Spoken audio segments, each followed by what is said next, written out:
What is going on, everybody? Today we are breaking down the top 12 defensive ends in the 2023 NFL draft class. In my opinion, if you want a defensive end for your team, this is the class to get one. First, second, third round, you're going to get a lot of really productive football players out of this class. Today we're going to break down the top 12. Let's jump right into it. At number 12, we got defensive end Andre Carter out of Army. One of my favorite players coming into this class was Carter. He was a guy that I really wanted to watch as the season was approaching. Last year's tape was phenomenal. This year's tape did not look as good. Definitely did not look as explosive. He didn't use his wingspan as well this year. He is a guy that's going to have to continue to develop once he gets into the NFL, but he has everything going for him right now. He's 6'7", 252. Can continue to get bigger and stronger, obviously, as he kind of gets older and gets into those NFL programs. And he'll obviously get much better. For me, the thing that I noticed with Carter while he was in college was he just didn't use his frame well. So he has a big frame, he has a long wingspan, but he didn't use it well. Oftentimes he would lock up shoulder pad to shoulder pad with those offensive tackles. And as he got to the Senior Bowl, we expected him to have a good Senior Bowl. He just didn't perform well. He's a guy that could have easily been a top 10 pick this year had he played better. Didn't play well. He'll end up going in the second round, in my opinion. I think he'll go somewhere from picks 45 to the end of the second round. So probably in the second half of the second round. Either way, Andre Carter starts off at number 12. There's a lot of upside there. Let's go ahead and jump forward into the next guy at number 11. We got Auburn's Derrick, a 6'3", 256-pound beast, in my opinion. You know, when I put the tape on of Auburn, the first thing you notice right away is this defensive end, Hall, that just explodes upfield.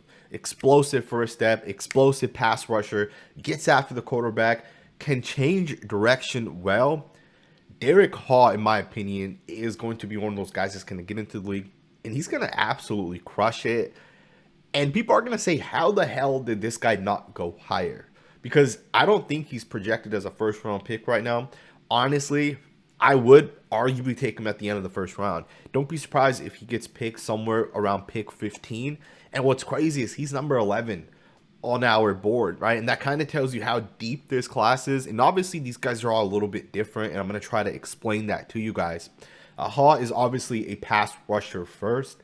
For me, I always put pass rushers above run defenders. Yeah, you want a guy that can do both things, but if you can get a guy that can only do one thing, you want a guy that can pass rush, right? A guy that can play second and third downs, fourth downs if needed. Derrick Hall, in my opinion, is going to be a very good football player in the NFL solely based off his pass rush, and he'll have a long career.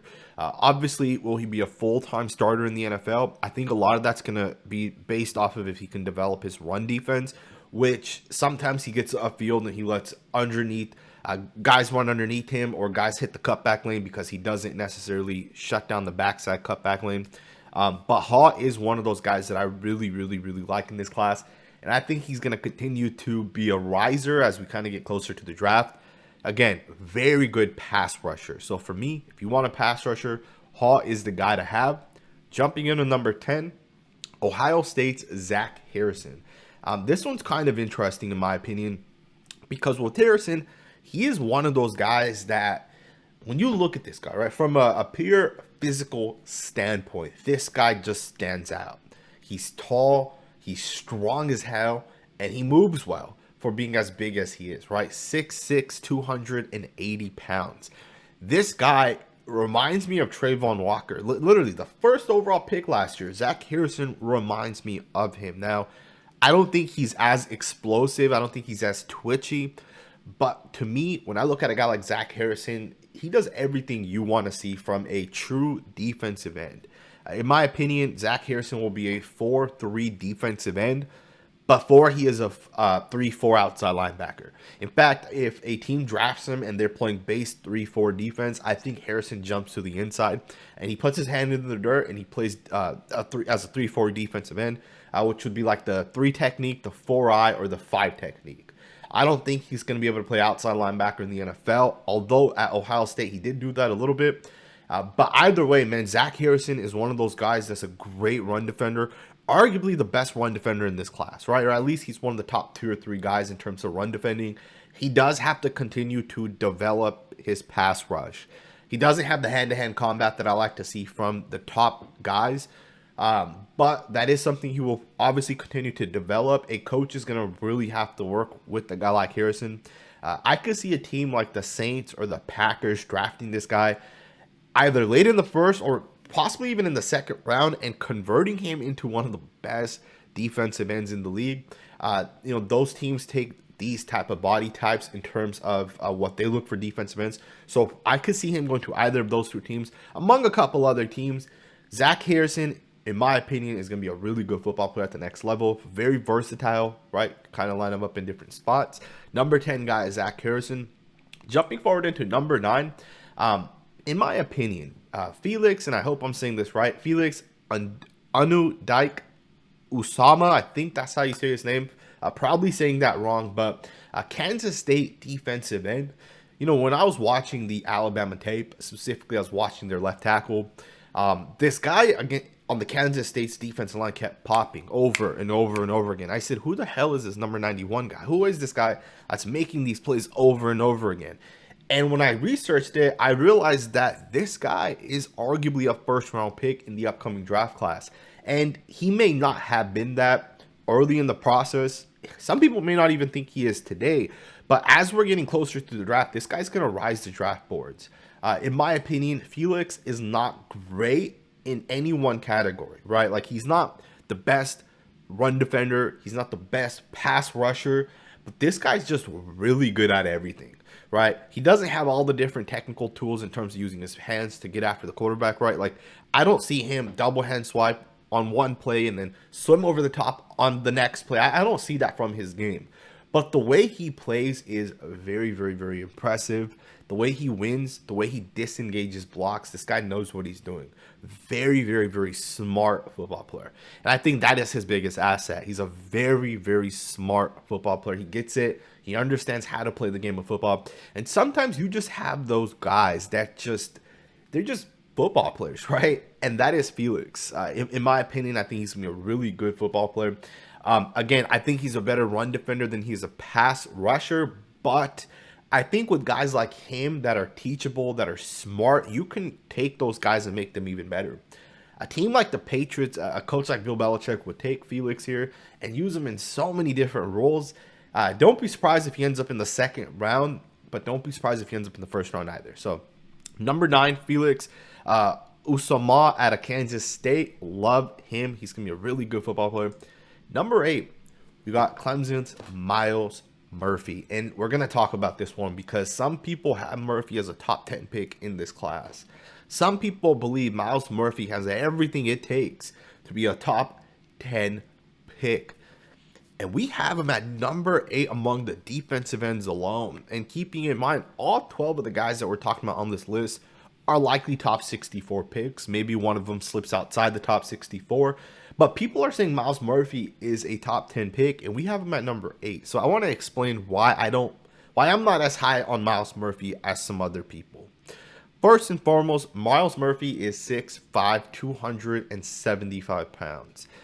To me, that's good size. But that's not like absolutely insane size, right? Like it's good size. Don't get me wrong, right? But in my opinion, when you have size like that, you have to be able to move really well, and you have to have the pass rush technique to be a top 10 pick. And I don't see that with Murphy. Honestly, when I watch a guy like Myles Murphy, I see a guy who does have good size, right? 6'5" is pretty good size. But I don't see the bendiness, the twitchiness within his game. I don't see his hand-to-hand combat. I don't see him disengage blocks consistently. When you have a guy in Brian Breesy, who's arguably a top 15 pick, playing defensive tackle, when you have a linebacker who's likely the best linebacker in this class, you should be flashing because the offensive line is worried about those guys just as much as they're worried about you. You should have so many stats just racked up, and he just doesn't have it, right? He does have 6.5 sacks this year technically, but how many of those sacks, if you guys actually go and look at it, are true sacks, right? Where he just beats a guy. Out of his 6.5, 6.5 of them, I looked at 5 of them. I couldn't find the other 1.5. or at least from a tape perspective, I wasn't able to find it. Of the 5 that I watched, 4 were not actually his sacks. Or I wouldn't say they were just wins from the point of attack and then he got the sack. It was more so of cleanup. Someone else gets some pressure or the quarterback just holds on to the ball too long, right? Either way, for me, he just doesn't do it where he's great in pass rushing, disengages well. Yeah, he has good size, but there's a lot of guys with good size, right? To me, size alone is not enough for you to be a top 10 pick. And that's why I didn't think Trayvon Walker should have been the first overall pick. I would have taken Aiden Hutchinson and Kayvon Thibodeaux over Trayvon Walker. In fact, I think Aiden Hutchinson should have been the number 1 pick. And truth be told, Aiden Hutchinson looks really, really good. Hutchinson is likely going to be on that Nick Bosa level. Like, there's a good chance he's going to be up there. And Trayvon Walker may never reach that, may never even get to 8 sacks in a season, or at least anytime soon, based off of what he did last year. And if you're going to say Myles Murphy's like Trayvon Walker, and that's why he should be a top 5 to 10 pick, I just don't see it. Again, I prefer guys with those, with the pass rush skills already there for them to be that top 10 pick. Either way, Myles Murphy is number 8 on this list.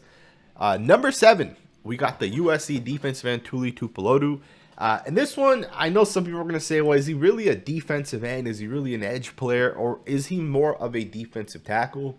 And I think it really depends where you want this guy to play, right? Yes, technically he does have the size of a D tackle, right? 290 is what you would look at for an interior defensive lineman. 6'4" is good height. But he also played defensive end at USC a lot. A lot of the time he played defensive end. Yeah, he played D-tackle as well, or at least on the inside in that 3-4 front that USC would play occasionally.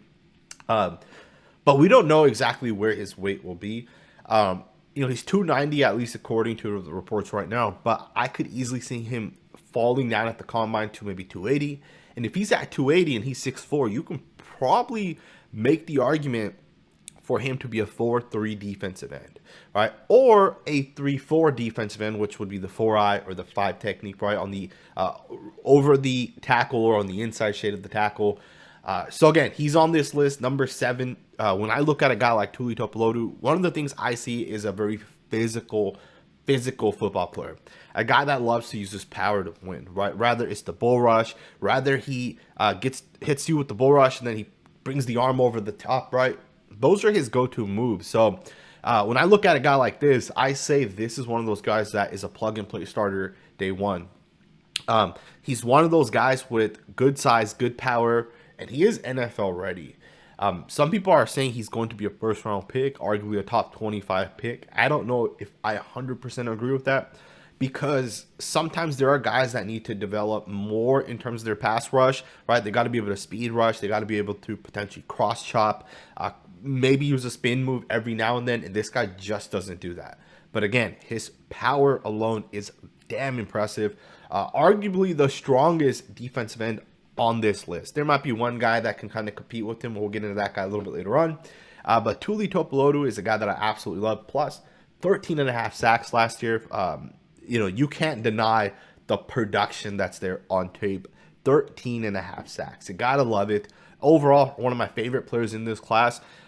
He's a guy that at the combine, if he runs a 4.5, 4.6, he's looking at it as a top 15 pick potentially, right? Especially if he runs a 4.5 somehow. I don't think he's going to run a 4.5. I think he'll probably run somewhere in like the 4.7s, which was still really good, or arguably even a little bit slower.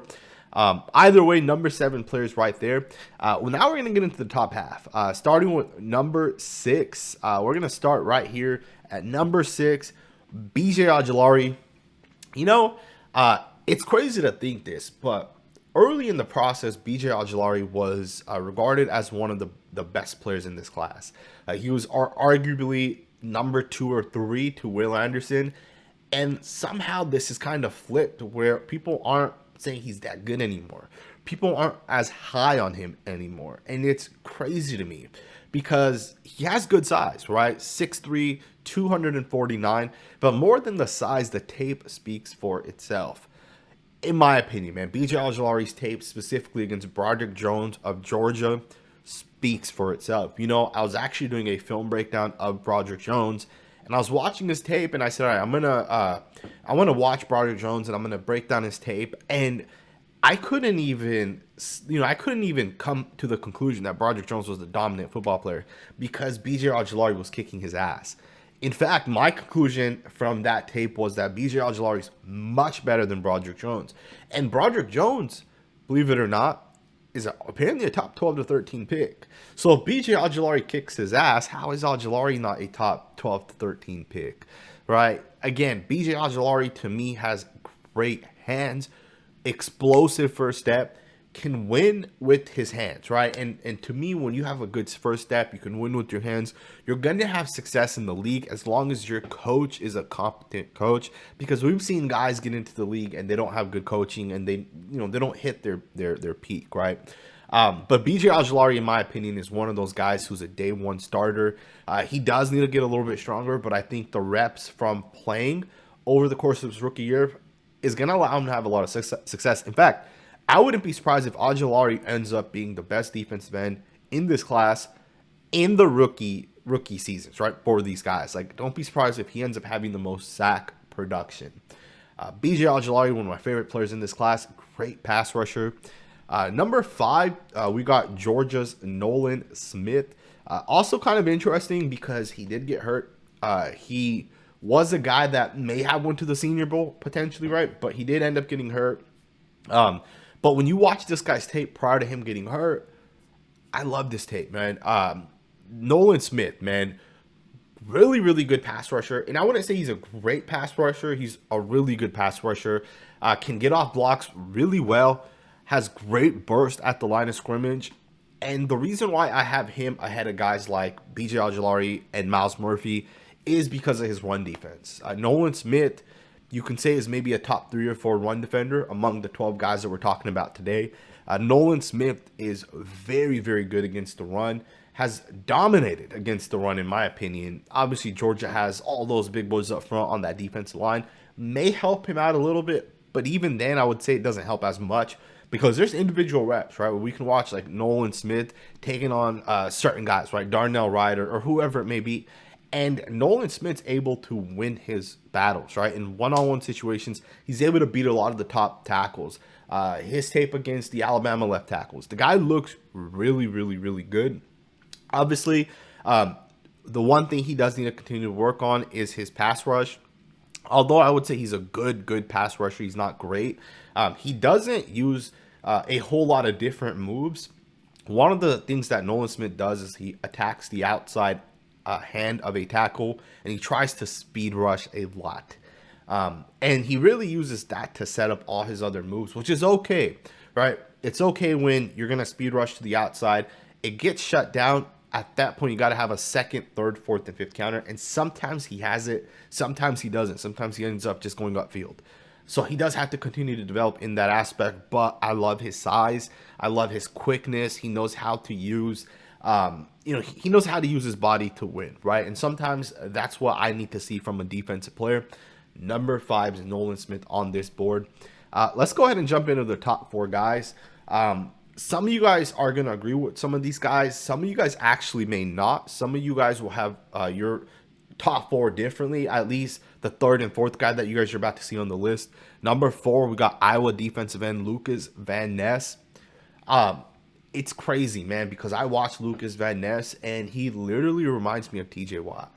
Literally, the way he plays reminds me of TJ Watt, and it's insane because sometimes you can watch a guy and you can say, this guy is it. Like, this guy's super technical, super smart. In fact, I remember back when I was watching TJ Watt, and I watched him, I said, this guy's going to be one of the best players in the NFL, and he is that, right? He's the top 3 or 4 defensive end in the league right now.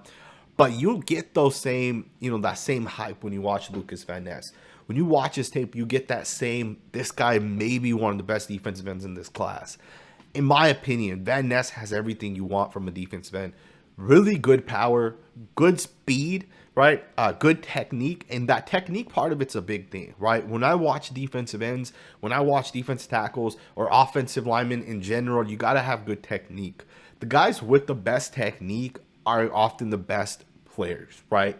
There's a reason why they teach you how to cross chop and how to swim over a guy, how to, hit the outside arm of a guy, how to attack certain leverages and stuff like that. There's a reason why these things are taught to you. And if you do these at the top level, you're going to be the best players in this class. And that is Lukas Van Ness.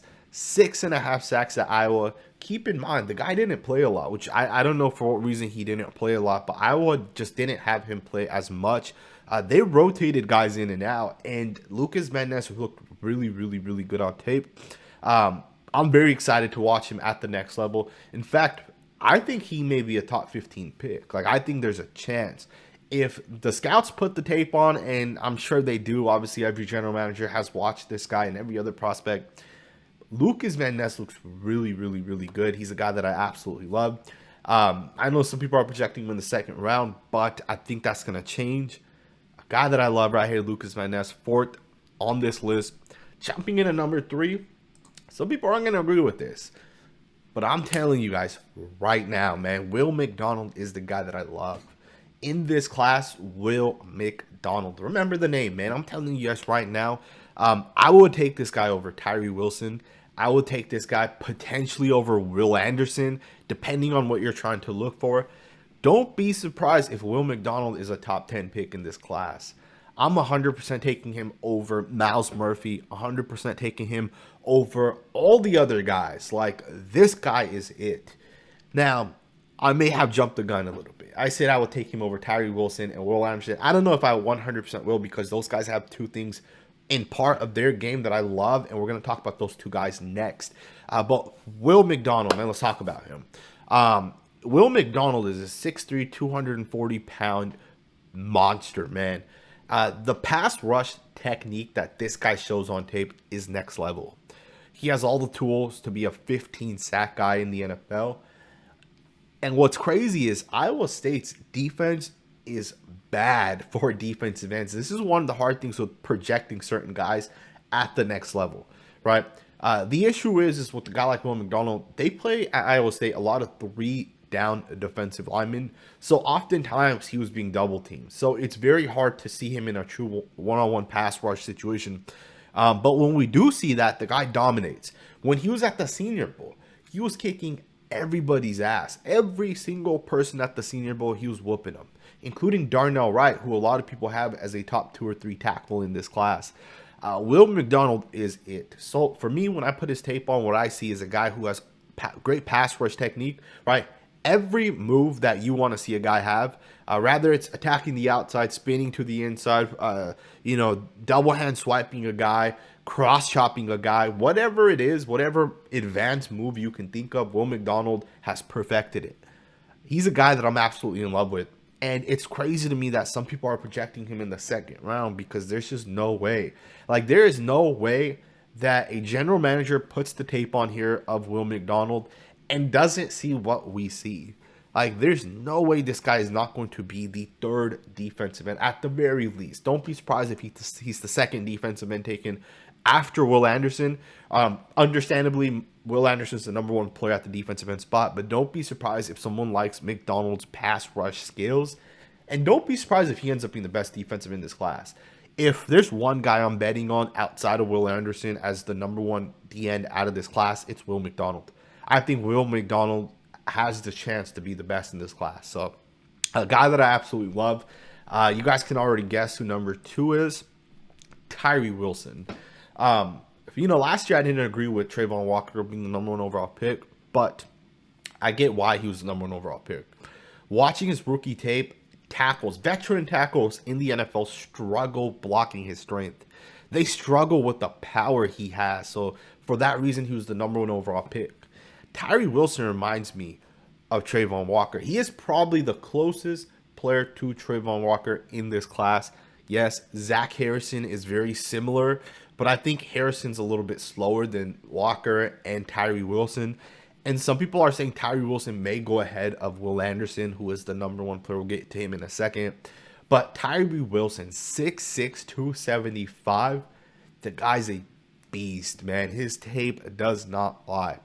I saw one play where he picked up a 300-pound guard from his chest and lifted him off the ground. Bull rushed him, lifted him up, and the guy's feet were like this much off the ground.